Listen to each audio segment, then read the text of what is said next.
I went home and we met my family, and they brought up a picture with my mother and me. That one resembles more pain. I knew what was gonna happen because I hadn't heard from mom in so long.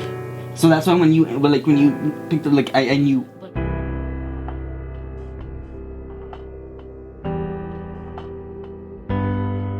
At the end of the day, you just have to find something. You have to find something that gets you out of bed in the morning.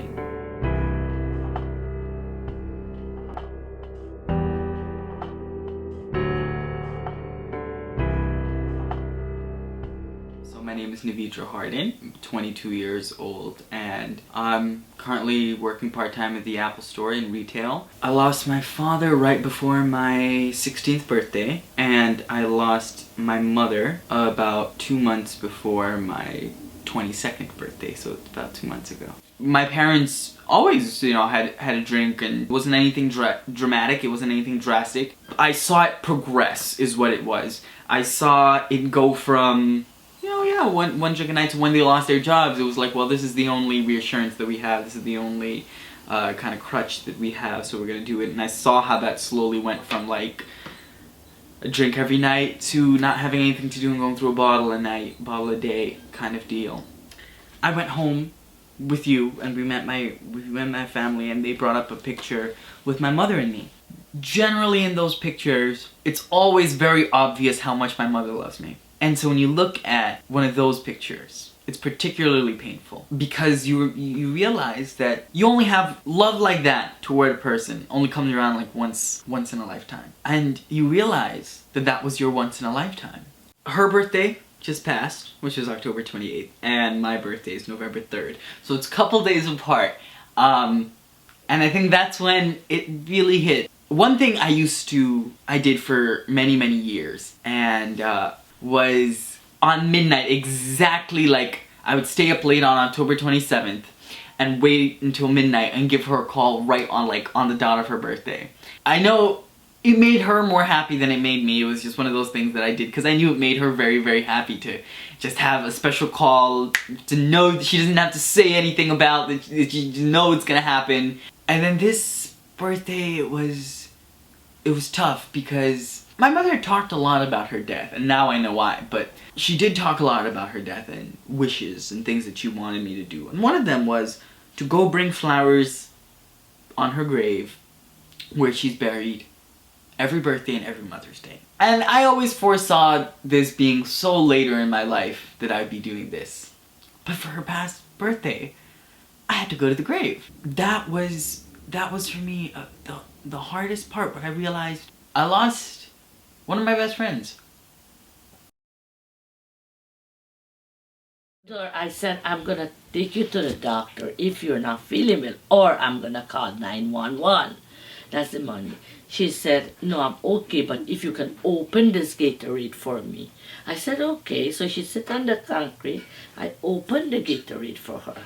And I said, if you're dehydrated, because she said, I'm having flu symptoms. So if you're having flu symptoms, then I don't want you to get dehydrated. I said it could take you down within hours. Wow. And shut you down within hours. And that's exactly within hours. And this is my brother, a wonderful brother in this one. This was my favorite sister now. Yeah. The Wednesday before Mom went to the hospital, did she talk to you? No. The week and a half she hadn't talked to me. That's how I knew. I knew that she knew also. She called Grandma the morning of. Because I know Auntie Nisha check up too, but sometimes you don't even think about it because you don't think it's gonna happen. You hear from her every day, morning, night. Right. I can't play an old song in my car till today. Because she would sing along with it. Yeah. Because every time she comes in and she goes, now I've always said, Mom will get the best music in the car. play. Old music, yeah. And I will play the old music and she would sing and dance. I'm like, babe, do I need to play the music or you want to sing? But even in that video, you could just see she had a lot of love to give. The sweetheart of the family is the one who's gone. So she kept the family together. It's a reminder of who kept everything together. And now we don't know what to do. They don't know what to do. It's her enthusiasm, her joy. You can't find it again. A lot of people, a lot of my friends, close friends who knew me, who knew my relationship with my mother, who knew my mother, have said the same thing to me. Hey, you know, you've been keeping on a strong face, like, you seem to be doing fine. And I look and I say, I guess so. Yes, it's difficult. It's certainly, it's not easy. It's very, very hard. But I know that there is something that's keeping me going. That there is an energy keeping me from falling.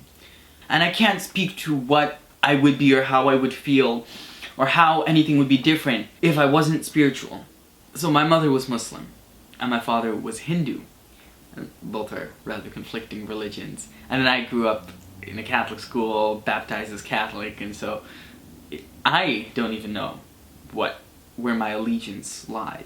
I always had this connection to spirituality, and during this time was when I was discovering a lot about the Catholic Church and a lot of Christian principles that I held to. I went to a Catholic school at the time. I fell in love with that religion, and so I guess you could say I distracted myself with prayers and stories and rituals and things like that. I would definitely say it brought up some more questions about my faith, and it strengthened my faith in that way. When tragedy hits like that, when things like that hit, you pray a lot, you meditate a lot, you do a whole bunch of things, you know, for a good life, and things like this hit, and you don't necessarily have the time to go, oh well, let's see what this means in my faith. You just kind of discover that as it goes on, as you try and get over the situation, or not even get over it, get through it, I should say. So long as you're trying to move on, it's all a going process. You're all trying to figure it out. What does everything mean? It's funny, growing up, my mother and I used to make fun of Hindu stories. Again, my mother being Muslim, my being Christian at the time, and my father being Hindu stories. We used to always say, come on, these things don't make sense. This is crazy. Or you're having myths about, you have stories about like 8-armed goddesses and elephant-headed gods and dudes with snakes as hair. This is ridiculous. How can intelligent people be part of this religion? How can well-being, like well-intentioned people be part of this like complete fantasy almost? The more I read them, almost for comedic material, I read them to just be interested in what these people believed in. And I think that first drew me into Hinduism. Of course, I don't believe these things literally, right? I don't believe that there's an actual elephant-headed god somewhere. I believe the energy that comes from these stories. I believe that there is a power out there in this universe that resembles that of an elephant-headed god, that is the energy of removing obstacles, finding strength, gaining success, gaining wisdom. And I believe that, you know, these stories are a way to channel that energy and channel that strength.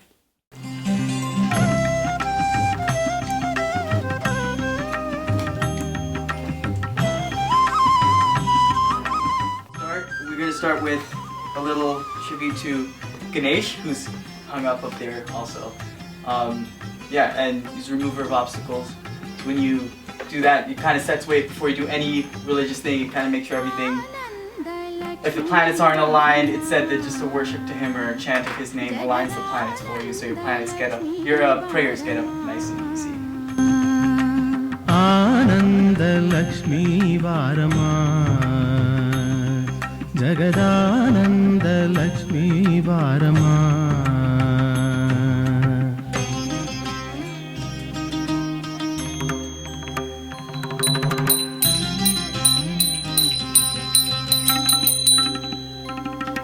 And it's Goddess Lakshmi's day, so she gets worshipped last with all intention on her blessings. She is the female counterpart of the universe. She embodies all the other feminine energies and completes the universe. When they say Mother Nature, Indians refer to Mother Nature as her. We bathe each idol in milk and honey and then in rose water with some coins in the cups. It symbolizes kind of when we worship each of these deities, invoking them into our home, we're inviting them into the home. And just as you would any guest, when inviting an energy into your home, you want to nourish them, clean them, and make sure they're taken care of. So this is kind of a symbolic way of inviting. So funny is sitting for a Hindu puja, sitting for a Muslim reading, listening to a homily at mass, regardless of what their stories are of how what it means to be a good person or how you become a good person, they still are describing very good people. They still are describing very good characteristics that you want to embody. And so when I walk down the street, I'm conflicted with this question too, like, what am I? And I always ask myself, well, when I walk down a street and I see someone homeless, why do I reach out to them? Is it because I'm a Christian? Is it because I'm Hindu? Is it because I'm Muslim? Which one of those teachings is what's driving that? And when you really look at it, it's all of them. It's all of them in different parts. So I carry all three of those with me as part of my identity. You need something. Your mind needs something to focus on and to pull you out of the bed. And that's the goal, because it's so easy to sit and soak your pillow with tears. Take it and go with it. Whatever's yours is yours. And for me, that's been my faith.